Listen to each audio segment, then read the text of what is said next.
میری نظر میں بڑے بد نصیب حاجی تھے جو تجھ کو چھوڑ کر کعبے کے گرد گھومتے رہے، کسی کا حج نہ ہوگا تیرے بغیر حسین، تیرے بغیر حسین۔ کیا آپ نے کبھی سوچا ہے کہ کائنات کی کوئی ایسی ہستی بھی ہے جو کہ حج کی غرض سے، حج کی نیت سے مکہ میں داخل ہو اور 4 مہینے انتظار کرے حج کے آنے کا؟ یعنی شعبان، رمضان، شوال، ذیقعد اور فائنلی ذی الحج جب وہ روز آئیں کہ حج کا آغاز ہو رہا ہے، اس شخص سے کعبے کو چھڑوا لیا جائے یا اس شخص کو حج کے احرام کو عمرے کے احرام میں تبدیل کرنا پڑ جائے۔ آپ امیجن کریں کتنا دکھی انسان وہ ہوگا اور کس قدر مظلوم وہ انسان ہوگا۔ تو میں بات کر رہا ہوں آج کے دن کے حوالے سے کائنات کی مظلوم ترین ہستی مولا حسین علیہ السلام، جن کو عین حج یعنی 8 ذی الحج کو، جس دن حج کے لیے حاجی آتے ہیں اور حج کا پراپر آغاز ہوتا ہے، اگر آپ اس کے بعد پہنچیں گے تو آپ حج میں شامل نہیں ہو سکتے، جسے ہم یوم ترویہ کہتے ہیں۔ اسی روز جب مولا کو معلوم ہوا کہ دشمن نے کچھ سپاہیوں کو بھیجا ہے جو کہ احرام پہن کر آئے ہیں، لیکن ان کا مقصد کعبے کی حرمت کو پامال کرنا ہے اور مولا حسین علیہ السلام کا قتل کرنا ہے بیت اللہ میں،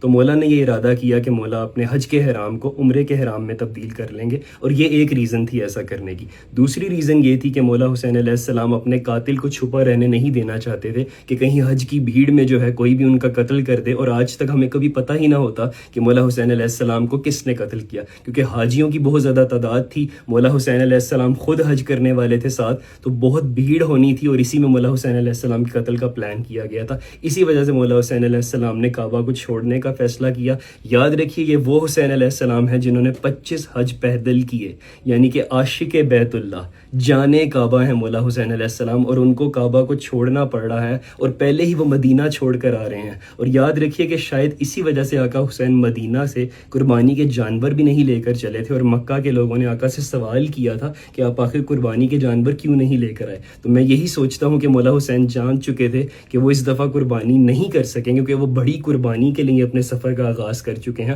اور وہ قربانی کیا ہوگی؟ وہ کربلا میں قربانی ہوگی، علی اکبر کی، علی اصغر کی، اونا محمد کی، شہزادہ قاسم کی، مولا عباس کی۔ وہ بڑی قربانی کی طرف رواں دواں ہیں، اور ایسا ہی ہوا 8 ذی الحج کو مولا سے کعبہ چھڑوایا گیا، اور مولا مختلف منزلوں سے ہوتے ہوئے، منزلیں طے کرتے ہوئے 2 محرم کو کربلا پہنچے۔ بیچ میں سیریز آف ایونٹس ہوئے، انشاءاللہ کوشش کریں گے کہ ڈسکس کروں پیج پہ کون کون مولا کو ملا، کس کی شہادت کی خبریں ملی، لیکن آج کا وہ سیاہ دن ہے کہ مولا حسین علیہ السلام نے منزل کا آغاز کیا، یعنی اپنے سفر کا منزل کی طرف گامزن ہوئے، اور طے کرتے کرتے کربلا پہنچنے کی ایک جستجو جاری کی، اور پیچھے سے کعبہ صدائیں دیتا رہا کہ حسین رک جاؤ، حسین رک جاؤ۔ تو 8 ذی الحج کا دن ذہن میں رکھیں۔